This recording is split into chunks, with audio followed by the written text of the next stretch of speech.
వాయిదా తీర్మానం రాష్ట్రంలో నిత్యావసర వస్తువుల ధరల గురించి డాక్టర్ డోలా శ్రీ బాల వీరాంజనేయ స్వామి మరియు ఇతరులు ఇచ్చిన వాయిదా తీర్మానం తిరస్కరించడమే.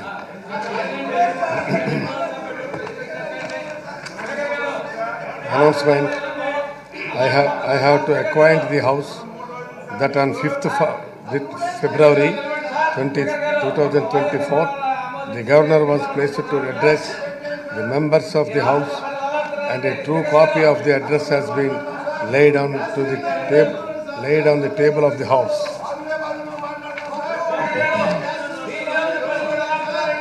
Announcement.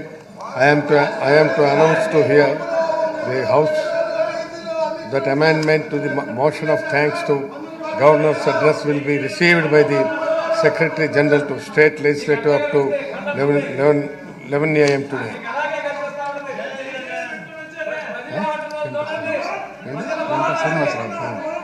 I am to announce to the House that I have accepted resignation of Sri Ganta Srinivas Rao, elected from 23 Visakhapatnam North Assembly Constituency.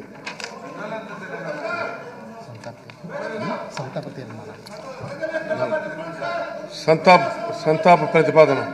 Andhra Pradesh రాష్ట్ర శాసనసభ మాజీ సభ్యులు శ్రీ వల్లూరు రామకృష్ణ చౌదరి గారి మృతి పట్ల ఈ సభ తీవ్ర సంతాపాన్ని వ్యక్తం చేస్తూ శోకార్తులైన వారి కుటుంబ సభ్యులకు తన ప్రగాఢ సానుభూతిని తెలియజేస్తున్నది. శ్రీ వల్లూరి రామకృష్ణరాజు చౌదరి గారు 1967, 1972 మరియు 1972, 1978 సంవత్సరాల కాలంలో ఉమ్మడి తూర్పుగోదావరి జిల్లా అనపర్తి శాసనసభ నియోజకవర్గం నుండి ప్రాతినిధ్యం వహించారు. వీరు తమ నియోజకవర్గం అభివృద్ధికి ఎనలేని కృషి చేశారు. వీరు 2023 సంవత్సరం అక్టోబర్ 14వ తేదీన మరణించారు. ఆంధ్రప్రదేశ్ రాష్ట్ర మాజీ శాసనసభ్యులు శ్రీ అరికెరి జగదీష్ గారి మృతి పట్ల ఈ సభ తీవ్ర సంతాపాన్ని వ్యక్తం చేస్తూ శోకార్తులైన వారి కుటుంబ సభ్యులకు తన ప్రగాఢ సానుభూతిని తెలియజేస్తున్నది. శ్రీ అరికెరి జగదీష్ గారు 1989, 1994 సంవత్సరాల్లో కాలంలో అనంతరం జిల్లా గుత్తి శాసనసభ నియోజకవర్గం నుండి ప్రాతినిధ్యం వహించారు. వీరు తమ నియోజకవర్గం అభివృద్ధికి ఎనలేని కృషి చేశారు. వీరు 2023 సంవత్సరం నవంబర్ 23వ తేదీన మరణించారు. ఆంధ్రప్రదేశ్ రాష్ట్ర శాసనసభ మాజీ సభ్యురాలు శ్రీమతి పరకాల కాళికాంబ గారి మృతి పట్ల ఈ సభ తీవ్ర సంతాపాన్ని వ్యక్తం చేస్తూ శోకార్తులైన వారి కుటుంబ సభ్యులకు తన ప్రగాఢ సానుభూతిని తెలియజేస్తున్నది. శ్రీమతి పరకాల కాళికాంబ గారు 1981, 83 సంవత్సరాల కాలంలో పశ్చిమ గోదావరి జిల్లా నరసాపురం శాసనసభ నియోజకవర్గం నుండి ప్రాతినిధ్యం వహించారు. వీరు తమ నియోజకవర్గం అభివృద్ధికి ఎనలేని కృషి చేశారు. వీరు 2024 సంవత్సరం జనవరి 3వ తేదీన మరణించారు. వీరి ఆత్మలకు శాంతి చేకూరాలని కోరుతూ వారి మృతికి సంతాపంగా కొద్దిసేపు మౌనం పాటిద్దాం.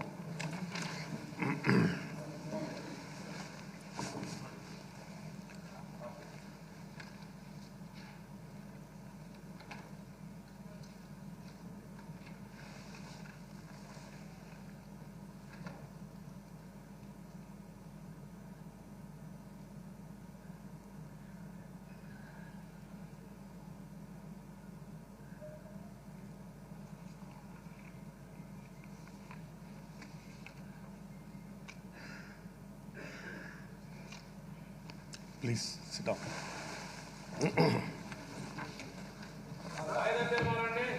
All papers in the agenda are deemed to have been laid.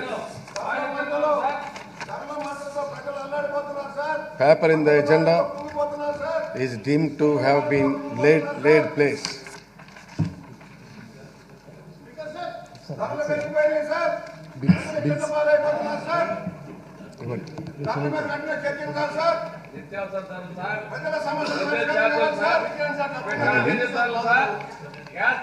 Bill sir ఇది మున్సిపల్ అడ్మినిస్ట్రేషన్ రాలేదు. డిప్యూటీ సీఎం గారు చదువుతారు. ఒక్క నిమిషం నేను చెప్తాను. డిప్యూటీ సీఎం గారు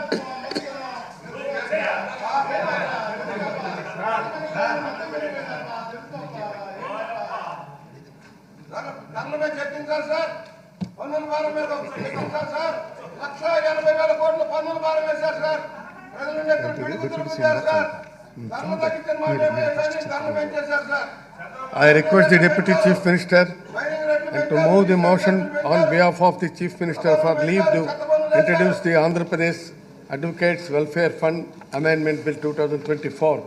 Minister. Speaker sir, I beg to move for leave to introduce the Andhra Pradesh Advocate Welfare Fund Amendment Bill 2024. The question is that the Andhra Pradesh Advocates Welfare Fund Amendment Bill 2024 be introduced. Those who are for the motion, please say yeah. Those who are against, please say no. As have it, I have it.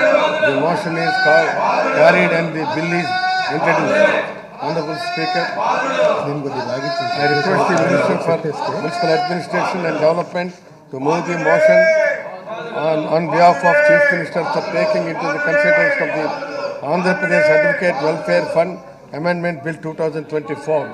Minister, move. Speaker sir, I beg to move that the Andhra Pradesh Advocate Welfare Fund Amendment Bill 2024 be taken into consideration. Motion moved. The request is that the Andhra Pradesh Advocates Welfare and Amendment Bill 2024 to be taken into consideration. Those who are for the motion, please say yeah. Those who are against, please say no. As have it, as have it. The motion is carried and the bill is considered. I shall now. అధ్యక్ష 2014 సంవత్సరంలో ఉమ్మడి ఆంధ్రప్రదేశ్ రెండు విభజించబడిన దృష్ట్యా మరి 2019 సంవత్సరంలో ఇదివరకటి Andhra Pradesh bar council విభజన ఫలితంగాను 13 జిల్లాల నుంచి ఆంధ్రప్రదేశ్ న్యాయవాదుల సంక్షేమ నిధి కమిటీ 3 సభ్యులు నామనిర్దేశము చేయుటకై ఆంధ్రప్రదేశ్ న్యాయవాదుల సంక్షేమ నిధి చట్టము 1987 ప్రస్తుతము 4వ సవరించబడి ఉన్నది. 13 జిల్లాలను కలిగి ఉన్న ఆంధ్రప్రదేశ్ న్యాయవాదుల సంక్షేమ నిధి కమిటీ తెలియజేసినది. బార్ కౌన్సిల్ యొక్క కాల వ్యవధి బార్ కౌన్సిల్ 5 సంవత్సరాలకు మించి పొడిగించిన వాస్తవాన్ని దృష్టిలో ఉంచుకొని బార్ కౌన్సిల్ను ఎన్నుకోబడిన సభ్యులు పొడిగించిన కాల వ్యవధి మేరకు కొనసాగించుటకు గాను చట్టానికి సవరణ చేయవలసిన అవసరం ఉన్నది. బార్ కౌన్సిల్ సభ్యులు పదవిని కలిగి ఉన్నందుకు 5 సంవత్సరంలో విహిత కాలావధి ముగిసిన పిదప న్యాయవాదుల సంక్షేమ నిధి కమిటీ ద్వారా దరఖాస్తులకు క్లెయిమ్ మొత్తాలను గ్రాంట్ చేయుటలో జాప్యాన్ని నివారించుటకు బార్ కౌన్సిల్ యొక్క పదవీ కాల పరిమితిని ఖాయపరచుటకు ప్రధాన చట్టంలోని 4 పరిచ్ఛేదమును సవరించవలసిన అవసరం ఉన్నదని ఆంధ్రప్రదేశ్ న్యాయవాదుల సంక్షేమ నిధి కమిటీ తెలియజేసినది. న్యాయవాదుల సంక్షేమం కొరకు నిధులను కల్పించుటకై ఆంధ్రప్రదేశ్ న్యాయవాదుల సంక్షేమ నిధి చట్టం ప్రకారం ప్రయోజనములను పెంచవలెను. న్యాయవాదుల వర్గం నుండి అభ్యర్థులను మరియు డిమాండ్లను పరిశీలించిన పిదప వ్యాజ్య కాలీన దరఖాస్తులను మరియు వివిధ పిటిషన్లపై అతికించవలసిన ₹20 న్యాయవాదుల సంక్షేమ నిధి స్టాంపును ప్రవేశపెట్టగలను. ఆంధ్రప్రదేశ్ న్యాయవాదుల సంక్షేమ నిధి చట్టం 2023 ద్వారా కొత్త 12B పరిచ్ఛేదమును చొప్పించుటకు జరిగినది మరియు అది 1/6/2023 నుండి అమల్లోకి వచ్చినది. 12B పరిచ్ఛేదమును అమలు చేసిన పిదప ఆంధ్రప్రదేశ్లోని కొన్ని బార్ అసోసియేషన్లు ఐఏలు మరియు ఎంపీలపై ₹20 స్టాంప్ను అతికించుటకు తమ ఇబ్బందులను వ్యక్తపరచడం జరిగినది. అందుచేత ఆంధ్రప్రదేశ్ బార్ కౌన్సిల్ అన్ని బార్ అసోసియేషన్లతో సమావేశం నిర్వహించిన అందులో అత్యధిక బార్ అసోసియేషన్లు మరియు వకాలత్ హాజరు మెమోపై అతికించవలసిన స్టాంపు విలువను ప్రస్తుతము ₹100ను పెంచమని మరియు 20ను స్టాంపు అతికించుటకు నిలిపివేయమని సూచించినది. బార్ అసోసియేషన్ల సూచనలు మరియు పరిశీలన తర్వాత ఆంధ్రప్రదేశ్ బార్ కౌన్సిల్ ఈ క్రింది విధముగా తీర్మానించడమైనది. ప్రధాన చట్టంలోని 12B పరిచ్ఛేదమును రద్దు చేయుటకు మరియు న్యాయవాదుల మరియు వారి గుమాస్తాల సంక్షేమ నిధి స్టాంపు విలువను ప్రస్తుతము 100 నుండి 250కు పెంచుటకు అందులోనూ ₹228 మొత్తాన్ని ఆంధ్రప్రదేశ్ న్యాయవాదుల సంక్షేమ నిధికి జమ చేయవలెను మరియు 22ను ఆంధ్రప్రదేశ్ న్యాయవాదుల గుమస్తా సంక్షేమ నిధిని జమ చేయవలెను. పై పై పరిస్థితులు పరిశీలించిన తర్వాత ఆంధ్రప్రదేశ్ బార్ కౌన్సిల్ మరియు ఆంధ్రప్రదేశ్ న్యాయవాదుల సంక్షేమ నిధి కమిటీ ప్రధాన చట్టంలోని 4(3)G 4(4)12(12)A పరిచ్ఛేదములను సవరించుటకు మరియు ప్రధాన చట్టంలోని 12B పరిచ్ఛేదమును వదిలివేయుటకు సిఫారసులు చేసినవి. తదనుసారంగా ఆంధ్రప్రదేశ్ న్యాయవాదుల సంక్షేమ నిధి చట్టం 1987లో మరిన్ని సవరించాలని నిర్ణయించడమైనది. ఈ బిల్లుపై లక్ష్యాలను సాధించడానికి ఉద్దేశించడమైనది. పెంచిన విద్యుత్ ఛార్జీలు Pushing class to vote. పెంచిన విద్యుత్ There are ఛార్జీలు no amendments to class 2 to పెంచిన 5. విద్యుత్ ఛార్జీలు Class 1 enacting. పెంచిన విద్యుత్ ఛార్జీలు పెంచిన విద్యుత్ ఛార్జీలు పెంచిన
To move the bill be passed. Motion move. The question is that the Andhra Pradesh Advocate Amendment Bill 2024 be introduced. Those who are for the motion, please say yeah. Those who are against, please say no. Yes, have it, yes, have it. Motion is carried. And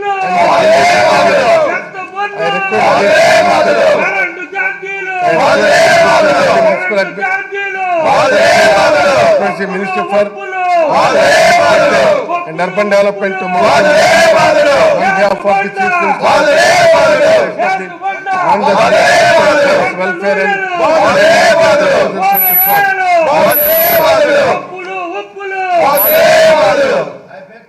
For leave to introduce the Andhra Pradesh Advocate Clerks Welfare Fund Amendment Bill 2024.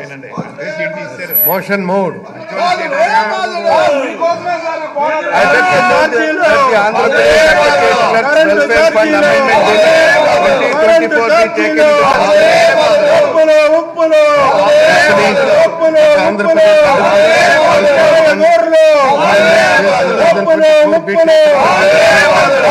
those who are the please say please say no. Yes, have it, yes, have it. The bill is considered. I shall not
ప్రజలపై బాధలే బదులుపై ప్రజలపై బాధలే బదులుపై ఈ విధమైన దౌర్భాగ్యమైన పరిస్థితుల్లో వాళ్ళు ఆ విధంగా పోడియంను మళ్ళీ ఆ విధంగా ఆక్రమించి గైగైన అరవటం అనేది పొరపాటుగా మారిపోయింది.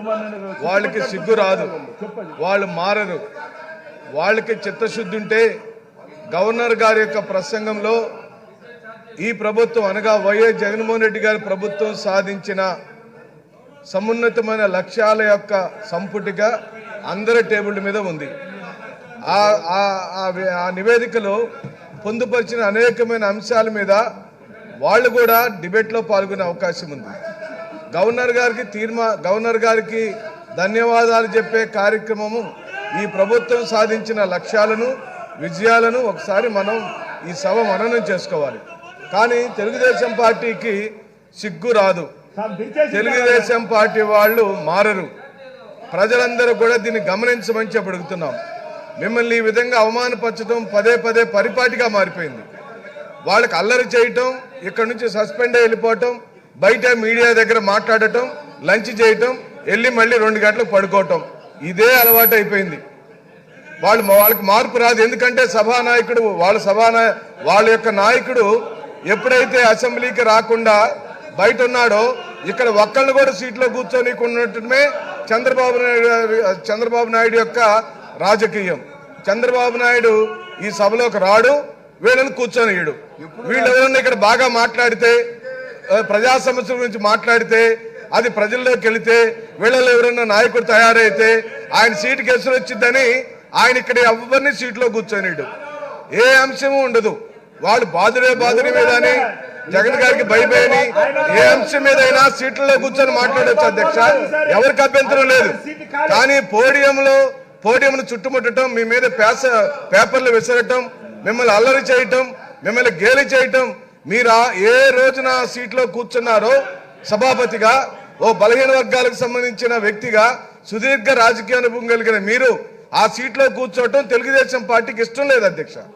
అందుకనే పదే పదే వాళ్ళు మిమ్మల్ని గేలి చేయటం, అల్లరి చేయటం, మిమ్మల్ని తాకాలని చూడటం, మిమ్మల్ని హేళన చేయటం అనేది పరిపాటిగా మారిపోయింది. ఇక వాళ్ళ గురించి మాట్లాడటం మానేస్తే అధ్యక్ష, నిజంగా రాష్ట్ర గవర్నర్ గారు ఈ ప్రభుత్వం సాధించిన విజయాలకు సంబంధించి వారు చెప్పిన మాటలను ప్రతి ఒక్క దానిని మేము అభినందిస్తూ వారికి నిండుగా మేము మీ ద్వారా గవర్నర్ గారికి కృతజ్ఞతలు చెప్తున్నాం అధ్యక్ష.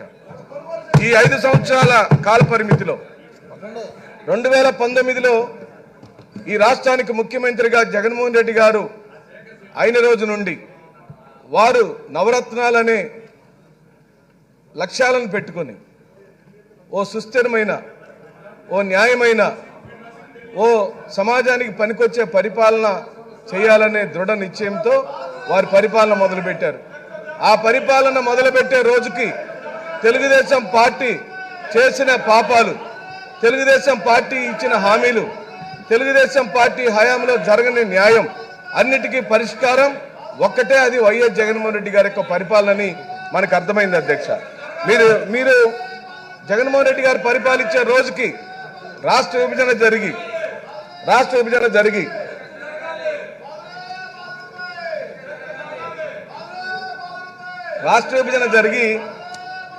రాష్ట్రం నష్టపోయిన సందర్భంలో, రాష్ట్రము పూర్తిగా చితికిపోయిన సందర్భంలో చంద్రబాబు నాయుడు గారు 2014 నుంచి 19 వరకు సర్వనాశనం చేశాడు అధ్యక్ష. ప్రజలకు ఇచ్చిన హామీలన్నీ తొంగలో దొక్కాడు. ఆ హామీల గురించి నేను ఏకరువు పెడితే గవర్నర్ గారికి ధన్యవాదాలు చెప్పే నా ప్రసంగం చంద్రబాబు నాయుడు గారిని విమర్శించడానికి పోయింది. కాబట్టి జగన్మోహన్ రెడ్డి గారు సాధించిన విజయాల గురించి సభ దృష్టికి మీ ద్వారా తీసుకురావాలని చెప్పి అనుకుంటున్నాం అధ్యక్ష. జగన్మోహన్ రెడ్డి గారు రాష్ట్ర పరిపాలన మొదలుపెట్టినప్పుడు ఈ రాష్ట్రంలో ఉన్న సామాజిక స్థితిగతులు, ఆర్థికంగా చితికిపోయిన రంగాలు, వెనుకబడినటువంటి వర్గాలు, దళిత బలహీన మైనార్టీ వర్గాలు, వీళ్ళన్నిటికీ ఏదైనా న్యాయం చేయాలనే దృఢ సంకల్పంతో వారు ఒక సుపరిపాలన తీసుకొచ్చారు.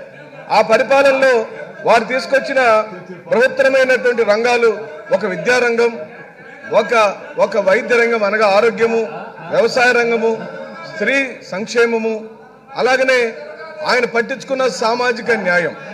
ఇది ఎక్కడా కూడా ఈ భారతదేశంలో ఏ ముఖ్యమంత్రి సాధించలేని విజయాలు ఈ రోజున గౌరవ ముఖ్యమంత్రి వైఎస్ జగన్మోహన్ రెడ్డి గారు సాధించారు.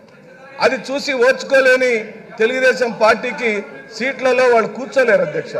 ఏదో ఒక విధంగా అల్లరి చేయటం కానీ లేదా సభల నుంచి బయటకు వెళ్ళటం కానీ వాళ్ళకి అది ఇష్టం. ఎందుకంటే కూర్చుంటే నిజాలు వినాల్సి వస్తుంది, గణాంకాలు తెలుసుకోవాల్సి వచ్చింది. జరిగినవే చెప్పగలుగుతున్నాం మేము కూడా, జరగని దాని ఒక్క మాట కూడా ఈ సభలో మేము చెప్పడానికి వీల్లేదు అధ్యక్ష. మీరు గమనిస్తే అధ్యక్ష, అక్కడ నిలబడిన తెలుగుదేశం పార్టీ వాళ్ళందరికీ నేను ఛాలెంజ్ చేస్తున్నా. మీరు అనుకున్న అమరావతిలో బాబాసాహెబ్ అంబేద్కర్ విగ్రహాన్ని మీరు ఎక్కడ పెట్టారు? బాబాసాహెబ్ అంబేద్కర్ విగ్రహానికి మీరు ఎన్ని కోట్ల రూపాయల డబ్బులు? అధ్యక్ష, ఇది ఖండిస్తున్నాం. మీ మీద పేపర్లు చల్లటం అనే విషయాన్ని దయచేసి తెలుగుదేశం పార్టీ సభ్యులు మా సహనాన్ని పరీక్షించొద్దని చెప్పి కోరుకుంటున్నాం. మీకు ఇది పొరపాటు అయింది, మీకు పొరపాటు అయిపోయింది.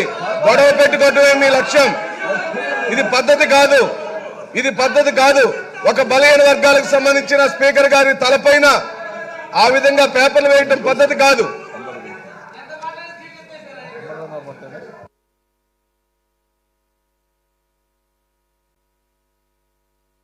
అధ్యక్ష, నేను ఒక మాట ఏం చెప్తానంటే, వారు నిరసన చెప్తున్నారు, ఈ రెడ్ లైన్ దాటి పైకి వచ్చారు, అక్కడ కూర్చున్నారు, మాట్లాడుతున్నారు. పేపర్లు చించి మీ మీద వేయటం వల్ల అవమానం జరుగుతుందని మేము ఫీల్ అవుతున్నాం. ఈ విధంగా రెచ్చగొట్టే చర్యలు చేస్తే అది మర్యాద కాదు అని మనవి చేస్తున్నాను. మరొక్కసారి మనవి చేస్తున్నాను, మీరు కాగితాలు చించి స్పీకర్ మీద వేయటం అనేది మీరు అవమానకరంగా వ్యవహరిస్తున్నారు. మా సభ్యులను, సభను రెచ్చగొడుతున్నారు. జాగ్రత్త. మరొకసారి చెప్తున్నా, మీరు ఎంతసేపు అయినా నిరసన చెప్పండి. మీరు ఇక్కడ కూర్చుని ఎవరు లేరని కాదు, ఊరికి కాగితాలు చింపి స్పీకర్ మీద వేసి అవమానకరంగా మాట్లాడటం, అవమానకరంగా జెక్చర్స్ ఇవ్వటం పట్ల తీవ్ర నిరసన వ్యక్తం చేస్తున్నాం. మీరు మర్యాద తప్పుతున్నారు, సభా సాంప్రదాయాలు తప్పుతున్నారు. ఇలా సభా సాంప్రదాయాలు తప్పితే మేము కూడా తప్పవలసి ఉంటుంది అనేది గుర్తుపెట్టుకోండి. కాగితాలు చించి ఆ పుస్తకాలు చించి మీరు వేసేటటువంటి ప్రయత్నం చేస్తున్నారు. ఇది మర్యాద కాదు. అసలు మీరు సభలో ఉండదలుచుకున్నారా, వెళ్ళదలుచుకున్నారా? వెళ్ళదలుచుకుంటే చెప్పండి, మీ అంతటా మీరు వెళ్ళండి. ఒకటి లేదు, సస్పెండ్ చేయించుకుంటారా చేయించుకోండి, లేదు అలా కూడా వెళ్ళరు, మార్షల్ తో నెట్టించుకుంటారా నెట్టించుకోండి. Options are yours. అంతే తప్ప ప్రతిసారి అడ్డం వచ్చి కాగితాలు చింపి, అక్కడ ఉన్నటువంటి అమూల్యమైనటువంటి కాగితాలు చింపి మీరు స్పీకర్ మీద వేయటాన్ని మేము నిరసిస్తున్నాం. అది తప్పుపడుతున్నాం, అది సాంప్రదాయం కాదని చెప్తున్నాం. అలా చేయటం వల్ల మేము రెచ్చిపోవాల్సిన పరిస్థితి ఏర్పడుతుందని కూడా సున్నితంగా హెచ్చరిస్తున్నాం. జాగ్రత్త అని కూడా చెప్తున్నాం. అధ్యక్ష, వీళ్ళు మారని పదే పదే మనం మాట్లాడుకుంటున్నాం అధ్యక్ష. వీళ్ళు ప్రజా సమస్యల గురించి సభలో మాట్లాడుతున్నట్టుగా బిల్డప్ చేసి, సభని హైజాక్ చేసి, మీడియా అటెన్షన్ తీసుకోవడానికి చేసే ప్రక్రియ కానీ సిగ్గుమాలిన దురదృష్టకరమైన అధికార దాహంతో అధికారమే పరమావధిగా ఈ నీచమైన రాజకీయ ప్రక్రియకి ఒడిగట్టారు అధ్యక్ష. అది తప్పని చెప్పి మేము పదే పదే చెబుతున్నాం అధ్యక్ష. వాళ్ళు మారటం లేదు. ఇది చల్లటాన్ని, విసరటాన్ని మొక్క మీద వేసి కొట్టడం అనేది చాలా చాలా తప్పు. దాన్ని మార్చుకోమని చెప్పి కూడా నేను కోరుతూ అధ్యక్ష, నేను అడుగుతున్నా, ఏం సాధించారు మీరు? 2014లో 19లో మీ నారా చంద్రబాబు నాయుడు పరిపాలించినప్పుడు ఈ రాష్ట్రానికి ఏం జరిగిందో చర్చిద్దామంటే సభలోంచి పారిపోతారు. మీ నాయకుడిచ్చిన హామీల గురించి చర్చిద్దామంటే సభలోంచి పారిపోతారు. జగన్మోహన్ రెడ్డి గారికి ఉన్న క్రెడిబిలిటీ, చంద్రబాబు నాయుడుకి ఉన్న క్రెడిబిలిటీ గురించి మాట్లాడదామంటే పారిపోతారు. చంద్రబాబు నాయుడు ఏం సాధించాడు 2014 నుంచి 19 కాలంలో ఈ రాష్ట్రానికి ఏం చేశాడంటే చెప్పడానికి మీ దగ్గర గణాంకాలు లేవు. గణాంకాలు చెబుతావయ్యా, కూర్చొని వినండి అంటే వినే ఓపిక సహనం లేదు అధ్యక్ష. పట్టుమని కొన్ని రోజుల్లో ఎన్నికలుంటే ఇంకా ఈ వ్యవహార శైలితో, ఈ దౌర్భాగ్యమైన రాజకీయ వ్యవహార శైలితో తెలుగుదేశం పార్టీ వారి సభని ఈ విధంగా డిస్టర్బ్ చేయకూడదు.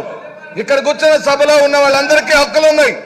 మేమందరం ప్రజాప్రతినిధులుగా ప్రజలకు సంబంధించిన సమస్యలతో ఈ సభలోకి వచ్చాం. దాని గురించి మాట్లాడుకోవాలి.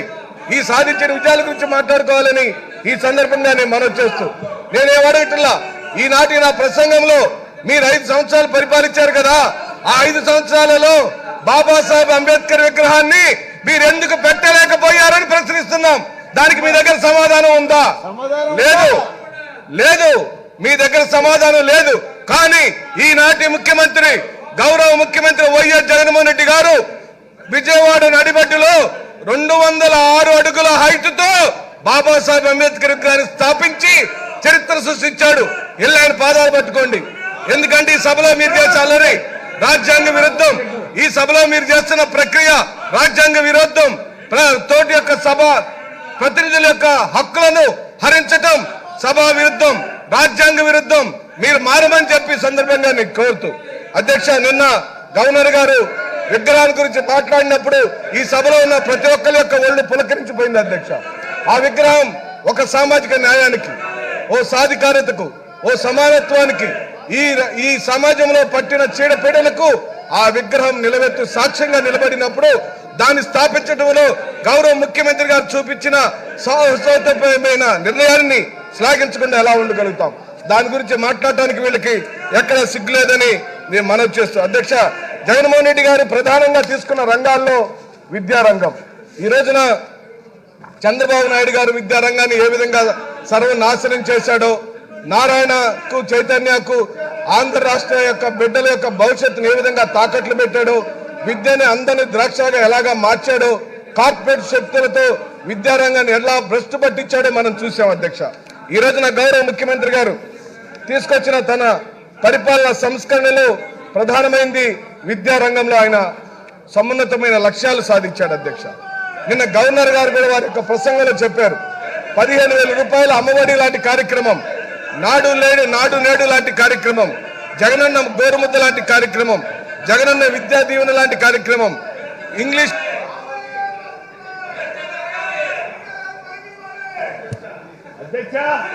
మీడియాన్ని ఈ రోజున పేద ప్రజలకు, పేద విద్యార్థులకు. హలో అధ్యక్ష, ఇంగ్లీష్ విద్యను పేద బిడ్డలకు చేరువ చేయడం అనే చరిత్రాత్మక నిర్ణయాలన్నీ కేవలం జగన్మోహన్ రెడ్డి గారి యొక్క పరిపాలనలోనే సాగినాయి అధ్యక్ష. ఇవేమీ లేవు. మీరు గమనిస్తే విద్యారంగం మీదే జగన్మోహన్ రెడ్డి గారి యొక్క పరిపాలన తీసుకురాబడిన సంస్కరణలు, చంద్రబాబు నాయుడు యొక్క పరిపాలన చేసిన విద్యారంగ సంస్కరణ మీద చర్చిద్దామంటే తెలుగుదేశం పార్టీ వాళ్ళు దానికన్నా రెడీ అవ్వాలి. దాని మీద కూడా వాళ్ళకి మాట్లాడడానికి ఏమీ లేదు. ఎందుకంటే ఈ రాష్ట్రంలోని పేద విద్యార్థులకు విద్యని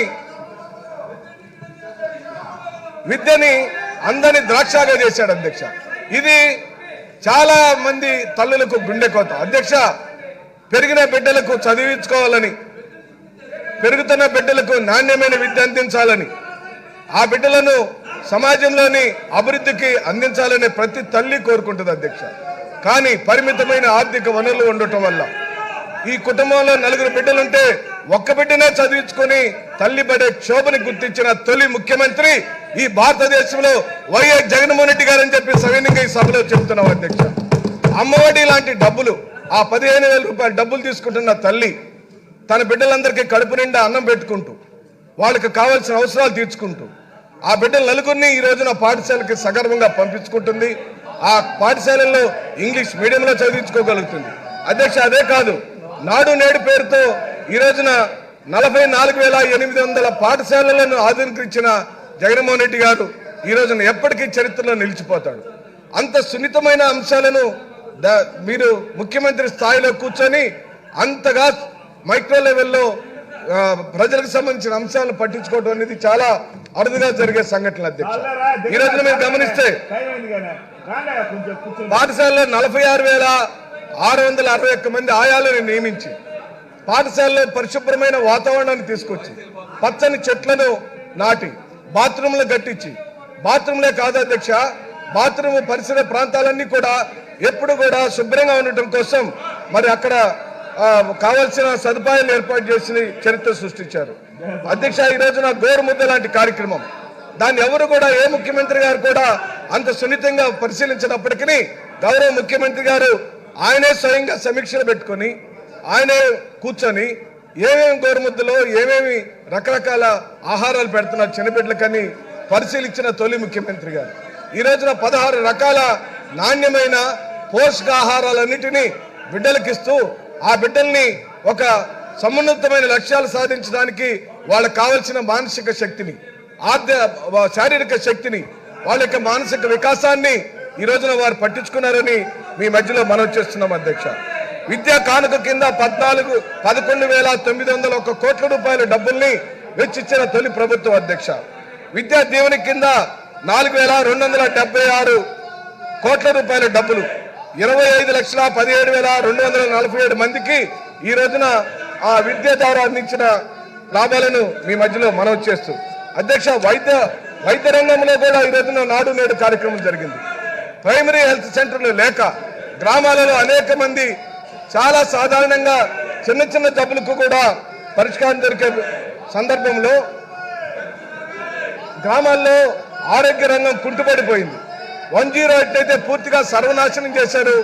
దాన్ని అటకెక్కిస్తే అధ్యక్ష, ఈ ప్రభుత్వం ఏర్పడిన వెంటనే గౌరవ ముఖ్యమంత్రి గారు తీసుకున్న ప్రధానమైన లక్ష్యాల్లో విద్య ఎలాగనో ఈ రాష్ట్రంలో వైద్యం కూడా కుంటుపడిందని, ప్రాథమిక వైద్యం కూడా అవసరమని, ప్రాథమిక ఆరోగ్య కేంద్రాలు వెంటనే ఆధునీకరించి కావాల్సిన సదుపాయాలన్నింటినీ చేయటంతో పాటు వాళ్ళు అటకెక్కించిన 108 కార్యక్రమాన్ని మళ్ళీ పునరుద్ధరించడం, సుమారుగా 1100 అంబులెన్సులను ఒకే మారు జెండా ఊపి మళ్ళీ చచ్చిపోయిన 108 కార్యక్రమాన్ని పునరుద్ధరించిన మహానుభావుడు వైఎస్ జగన్మోహన్ రెడ్డి గారిని సభలో మేము వెల్లడిపరుస్తున్నాం అధ్యక్ష. జగన్మోహన్ రెడ్డి గారు తీసుకొచ్చిన సంస్కరణలను అర్థం చేసుకోవడానికి కొంత ధైర్యం కావాలి అధ్యక్ష. ఎందుకంటే తెలుగుదేశం పార్టీకి సామాజిక న్యాయం అన్నా, సమానత్వం అన్నా, సౌభ్రాతృత్వం అన్నా, ఈ సమాజంలోని అట్టడుగు వర్గాలకు న్యాయం చేయటం అన్నా వాళ్ళకి అర్థమయ్యే అంశాలు కాదు అధ్యక్ష. అందుకని మాట్లాడటానికి అంశాలు లేక అల్లరికి పూరుకుంటారు, గొడవ చేస్తారు, పేపర్లు చింపుతారు. కాబట్టి వాళ్ళు మారని మరొకసారి మీ మధ్యలో నేను మనవి చేస్తూ అధ్యక్ష, మీరు గమనించినట్లయితే విద్యారంగంలో వారు తీసుకొచ్చిన సంస్కరణలు ఎప్పటికీ మారినట్టే వైద్య రంగంలో వారు తీసుకొచ్చినటువంటి అనేకమైన సంస్కరణలు ఇప్పుడు ఎప్పటికీ గుర్తుండిపోతాయి అధ్యక్ష. ఒక ఆరోగ్య ఆంధ్రప్రదేశ్ చేయాలనుకున్నారు. ఆంధ్రప్రదేశ్లో ఉన్న ప్రాథమిక ఆరోగ్య కేంద్రాలన్నిటినీ నాడు నేడు పేరుతో ఆధునీకరించి ఆ నాడు నేడు పేరుతో పాటు ఆరోగ్య కేంద్రాలలో ఏర్పాటు చేయవలసినటువంటి పరికరాలను ఈ రోజున గట్టిగా ఏర్పాటు చేయడంతో పాటు మౌలిక సదుపాయాలు కల్పన చేయాలనుకున్నారు. విద్యా వైద్యులను పూర్తిగా పునరుద్ధరించారు అధ్యక్ష. 10,132 మంది డాక్టర్లను వైఎస్ఆర్ విలేజ్ హెల్త్ క్లినిక్లు, 1,142 ప్రాథమిక ఆరోగ్య కేంద్రాలు ఏర్పాటు చేయడం జరిగింది. 177 కమ్యూనిటీ హెల్త్ సెంటర్లు ఏర్పాటు చేయడం జరిగింది. 53 ఏరియా ఆసుపత్రులను ఏర్పాటు చేయడం జరిగింది. 9 జిల్లాల్లో ఆసుపత్రులు, 3 స్పెషాలిటీ ఆసుపత్రులు కూడా ఏర్పాటు చేయడం జరిగింది అధ్యక్ష. ఈ గణాంకాలన్నింటినీ మేమేదో పేపర్ మీదనో లేకపోతే వాళ్ళు చూపించిన గ్రాఫిక్స్ మహాజాలంలోనో అమరావతి లాంటి గ్రాఫిక్ మహాజాలం కాదు అధ్యక్ష. ఇది ప్రజల మధ్యలో ప్రజల డబ్బులతో ప్రజల కోసం ఏర్పాటు చేయబడినటువంటి ఆరోగ్య రంగంలో తీసుకురాబడిన సంస్కరణలు. ఈ ఒక్క సంస్కరణ మీద అయినా తెలుగుదేశం పార్టీ వాళ్ళకి చిత్తశుద్ధి ఉండే, తెలుగుదేశం పార్టీ వాళ్ళకి ధైర్యం ఉంటే ఈ ఒక్క ప్రాథమిక ఆరోగ్యం మీద మాట్లాడదాం. అక్కడికి వెళ్ళి గొడవ చేయడం వల్ల ఏ ఉపయోగం లేదు. వచ్చి సీట్లో కూర్చోండి, గవర్నర్ యొక్క ప్రసంగాన్ని చదవండి. ఆ ప్రసంగంలో ఏదైనా తప్పులుంటే ఈ సభ దృష్టికి తీసుకురండి. నేను చెప్పిన గణాంకాలు ఎక్కడైనా తప్పులు ఉన్నాయా? అది ప్రాథమిక ఆరోగ్యం అయినా ప్రాథమిక విద్య అయినా నేను చెప్పిన గణాంకాలు తప్పులు ఉన్నాయని చెప్పి అడుగుతున్నాం. ఎందుకంటే అధ్యక్ష, చర్చల్లోకి రారు, చర్చల్లో పార్టిసిపేట్ చేయరు, ఈ గణాంకాలు వినరు, నిజాలు తెలుసుకోరు. కేవలం వాళ్ళ నాయకుడి యొక్క దృష్టిలో పట్టడానికి గైనా మీ దగ్గరకు వచ్చి అరవటం, మిమ్మల్ని అవమానపరచడం, మీ మీద పేపర్లు చల్లటం ఈ ఆంధ్ర రాష్ట్ర ప్రజలు గమనించమని గొప్పగా అడుగుతున్నాం అధ్యక్ష. వాళ్ళ సభ్యులుగా ప్రజలచే ఎన్నుకోబడిన ప్రజాప్రతినిధులుగా ఈ సభలో వాళ్ళ ప్రశ్నలు వేసే హక్కు వాళ్ళకు ఉంది, ఈ సభ దృష్టికి తెచ్చే హక్కు ఉంది. కానీ ఇదేం అన్యాయం అధ్యక్ష, గవర్నర్ గారి యొక్క ప్రసంగానికి ధన్యవాదాలు చెప్పే గౌరవప్రదమైన సంస్కారం ఈ రోజున ఈ ప్రభుత్వం సాధించిన విజయాలను ఈ సభ దృష్టికి మేము తీసుకొచ్చినప్పుడు ఏమైనా తప్పులుంటే చెప్పమానండి, చెప్పిన గణాంకాలు తప్పులుంటే చెప్పమానండి, మేము పెట్టిన ఏరియా హెల్త్ సెంటర్లో ఎక్కడైనా తప్పుంటే చెప్పమానండి, family health doctor family doctor అనే కాన్సెప్ట్ లో ఏమైనా తప్పులుంటే చెప్పమానండి. ఏమీ లేవు, తప్పులు చెప్పడానికి ఒక్కటి కూడా లేవు. ఎందుకంటే వాళ్ళు పరిపాలన చేసిన శూన్యం కాబట్టి ఈ రోజున వాళ్ళు ఈ విధంగా సభని తప్పుదో పట్టిస్తున్నారని మీ ద్వారా తెలియపరుస్తారు. అధ్యక్ష, ఈ రోజున ఈ రాష్ట్రంలో ప్రస్తుతం 11 వైద్య కళాశాలలు ఉన్నాయి అధ్యక్ష. వాటిని బలోపేతం చేసుకుంటంతో పాటు నర్సింగ్ కాలేజీలతో కూడిన 17 వైద్య కళాశాలలు, గిరిజన ప్రాంతాల్లో 5 మల్టీ స్పెషాలిటీ ఆసుపత్రులను నిర్మించడానికి ప్రభుత్వం శ్రీకారం చుట్టింది. అధ్యక్ష, ఇది నిజంగా అభినందించాల్సిన సందర్భాలు. ఈ రాష్ట్రంలోని పేదవాళ్ళు 80% మంది పేదవాళ్ళు సరైన విద్య లేక, సరైన వైద్యం లేక అల్లాడిపోతుంటే ఆయా రంగాలలో తీసుకొచ్చిన గణనీయమైన మార్పులను శ్లాఘించాల్సిన సందర్భం, ఒప్పుకోవాల్సిన సందర్భం. నిజాయితీగా మేము చెప్తున్నాం, మేము ఈ అంశాలు, నవరత్నాలైన అంశాలు, జగన్మోహన్ రెడ్డి గారు తీసుకొచ్చిన విప్లవాత్మకమైన మార్పుల విషయంలో మాకు చిత్తశుద్ధి ఉంది అధ్యక్ష. కోతవేరు దూరంలో ఎన్నికలు ఉన్నాయి. ఈ రోజు ఈ సభలో కూర్చున్న వాళ్ళు రేపు జగన్మోహన్ రెడ్డి గారి యొక్క నాయకత్వంలో ఫ్యాన్ గుర్తు మీద ఓటేయమని అడగటానికి మా దగ్గర నవరత్నాలు లాంటి కార్యక్రమాలు ఉన్నాయి. మీ దగ్గర ఏముంది అధ్యక్ష? గ్రాఫిక్ మాయాజాలంలో చూపించిన అమరావతి, మీరు మోసం చేసిన మహిళలు రుణాలు మాఫీ చేస్తానని మహిళలు మోసం చేశారు. రుణాలు మాఫీ చేస్తామని రైతులు మోసం చేశారు. అంత మోసం దగా, మీ దగాకోరు పరిపాలనని అంతమందించి ఈ రోజున జగన్మోహన్ రెడ్డి గారు తీసుకొచ్చిన ఈ పరిపాలనలో తీసుకొచ్చిన మార్పుల గురించి మాట్లాడుతుంటే వినటానికి మీకు ఓపిక లేదంటే ఎవరేం చేయగలుగుతారు అధ్యక్ష? ఇదే కాదు అధ్యక్ష, రైతు రంగంలో ఈ రోజున వ్యవసాయ రంగం గురించి మాట్లాడతాం. వ్యవసాయ రంగం గురించి అయినా వాళ్ళందరూ మాట్లాడడానికి సిద్ధంగా ఉంటే వచ్చి కూర్చోమనండి అధ్యక్ష. వ్యవసాయ రంగం గురించి అయినా చర్చిద్దాం. మీ హయాంలో వ్యవసాయ రంగానికి మీరు ఏం చేశారో చెప్పండి. మేమేం చేశామో గవర్నర్ గారు చెప్పారు. గవర్నర్ గారు చెప్పింది పేపర్ మీద ఉంది, మీ ముందు నోట్స్ ఉన్నాయి, దాన్ని మీరు చదవండి. అధ్యక్ష, నేను అన్నట్లా వ్యవసాయ రంగంలో నారా చంద్రబాబు నాయుడు గారు ఈ రాష్ట్ర ప్రజలకు పెద్ద గుండు సున్నా చుట్టాడు. రైతులకు అన్యాయం చేశాడని నేను చెబుతాను అధ్యక్ష. ఈ సభలో ఎలా చేశాడంటే 86,000 కోట్ల రూపాయల రైతు రుణాలను మాఫీ చేస్తానని మోసం చేసి 2014లో ముఖ్యమంత్రి అయిన వాడు ఎన్ని వేల కోట్లు మీరు తీర్చారో ఈ సభకు చెప్పమని అడుగుతున్నాం. మేమేం అడగట్లేదు అధ్యక్ష. మీరు చెప్పిన హామీ 2014లో నారా చంద్రబాబు నాయుడు ఇచ్చిన హామీ రైతు రుణాలు మాఫీ 86,000 కోట్లు కదా. మీరు రైతు రుణాలు ఎంత తీర్చారో లెక్క చెప్పండి అయ్యా అని అడుగుతున్నాం. మీ దగ్గర లెక్కలు ఉన్నాయా? మీ దగ్గర గణాంకాలు ఉన్నాయా? రైతు రుణాలకు సంబంధించి మీరు ఏమైనా చేశారా? ఇదిగో మేము చేశాం అధ్యక్ష. ఈ రోజున ఈ రాష్ట్రంలోని రైతులకు ఆర్బిక సెంటర్లు ఏర్పాటు చేశాం. ఈ రోజున రైతులకు రైతు రుణాలను మాఫీ చేయడం కోసం రైతు భరోసా డబ్బులను 13,500 రూపాయల డబ్బులను రైతులకు ఇవ్వడం జరుగుతుంది అధ్యక్ష. ఆర్బిక సెంటర్లను ఏర్పాటు చేయడం అంటే సామాన్యమైన విషయం కాదు. గ్రామాల్లోని పేదవాళ్లకు, పేద రైతులకు ఇది ఒక ఆసరగా నిలబడిందని మీ ద్వారా మనవి చేస్తాం అధ్యక్ష. రైతు భరోసా కేంద్రాలు ఏర్పాటు చేయడమే కాదు, పండించిన పంటలకు గిట్టుబాటు ధరలు ఇచ్చాడు. ఈ ప్రభుత్వంలో రైతులందరూ సుభిక్షంగా గుండె మీద చేసుకొని ఏ ఇబ్బంది లేదు. ఏదో వర్షం వచ్చినా, వరద వచ్చినా, బీభత్సం వచ్చినా ఈ రాష్ట్రంలో గౌరవ ముఖ్యమంత్రి వైఎస్ జగన్మోహన్ రెడ్డి గారు రెడీగా ఉన్నాడు. మిమ్మల్ని ఆదుకోవడానికి రెడీగా ఉన్నాడు, మమ్మల్ని ఆదుకోవడానికి రెడీగా ఉన్నాడని రైతులు ఆనందంగా ఉంటే చూసి వచ్చుకోలేని తెలుగుదేశం పార్టీ వాళ్ళు మేమే అడగట్లా. అది కూడా నేను అడుగుతున్నాను అధ్యక్ష. అయ్యా, మీ హయాంలో నారా చంద్రబాబు నాయుడు 5,000 కోట్ల రూపాయల ధరల స్థిరీకరణ నిధి పెడతానన్నాడు, పెట్టాడా అని అడుగుతున్నాం. లేదు అధ్యక్ష. 5,000 కోట్ల రూపాయల ధరల స్థిరీకరణ నిధి పెట్టి రైతులకు ఎప్పుడు ఇబ్బంది వచ్చినా ఆదుకుంటానని చెప్పిన చంద్రబాబు నాయుడు ఆదుకోలేక నిష్క్రమించాడు.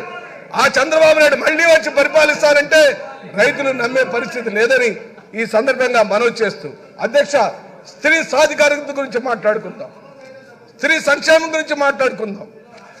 ఈ దేశంలోని అనేక మంది ప్రముఖులు, బాబాసాహెబ్ అంబేద్కర్ కానీ, పూజ్య బాపూజీ కానీ, పూలే గారు కానీ ప్రతి ఒక్కళ్ళు మహిళా సాధికారత గురించి కోరుకున్నారు అధ్యక్ష. అనేక మంది ప్రముఖులు, దేశంలోని ప్రపంచంలోని అనేక మంది చేయలేని సంస్కరణలు, ఈ దేశంలోని అనేక మంది ముఖ్యమంత్రులు సాధించలేని విజయాలు స్త్రీ సంక్షేమంలో గౌరవ ముఖ్యమంత్రి గారు సాధించారు అధ్యక్ష. ఈ రోజున చేయూత లాంటి కార్యక్రమం, ఆసరా లాంటి కార్యక్రమం, 0 వడ్డీకే రుణాలాంటి కార్యక్రమం, ఆ మహిళలకు ఇళ్లు కట్టించిన విధానం, ఇచ్చిన ఇళ్ల పట్టాలు, వీటన్నిటి గురించి మనం మాట్లాడదాం.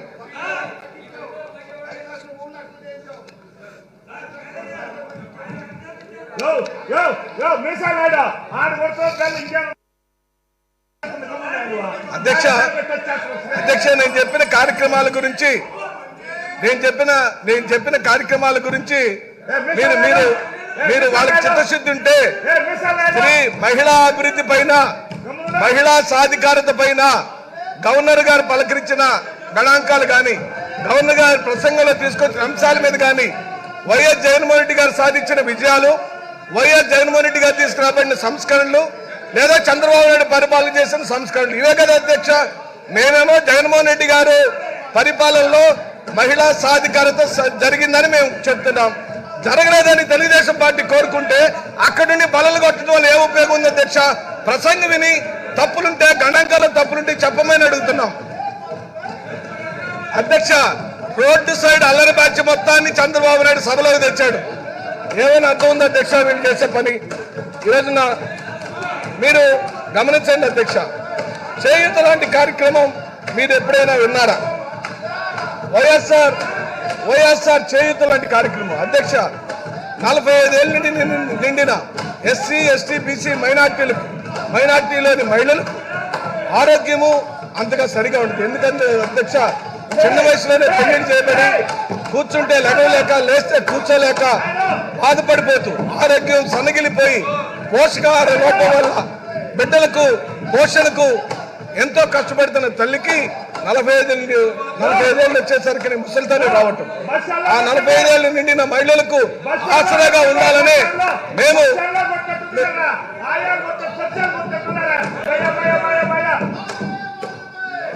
చూశారు అధ్యక్ష. ఏ అంశం మీద కూడా, విద్యారంగం మీద కానీ, వైద్య రంగం మీద కానీ అధ్యక్ష ఇది పద్ధతి కాదు. ఇది రామకృష్ణ గారు ఇది పద్ధతి కాదు. దయచేసి స్పీకర్ గారిని తాకొద్దు, మీరు స్పీకర్ గారిని తాకొద్దు. బలహీన వర్గాల యొక్క మనోభావాన్ని దెబ్బతీయొద్దని హెచ్చరిస్తున్నాం.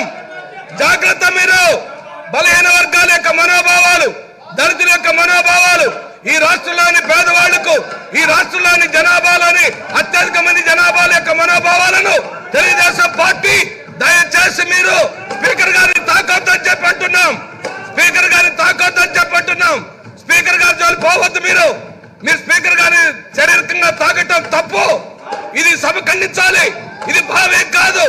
మీరు ద్రోహం, మీరు సమాజ వ్యతిరేకం, మీరు బలహీన వర్గాల వాళ్ళ సీట్లో కూర్చోటం చూసి ఓర్చుకోలేని దుర్మార్గులు మీరు.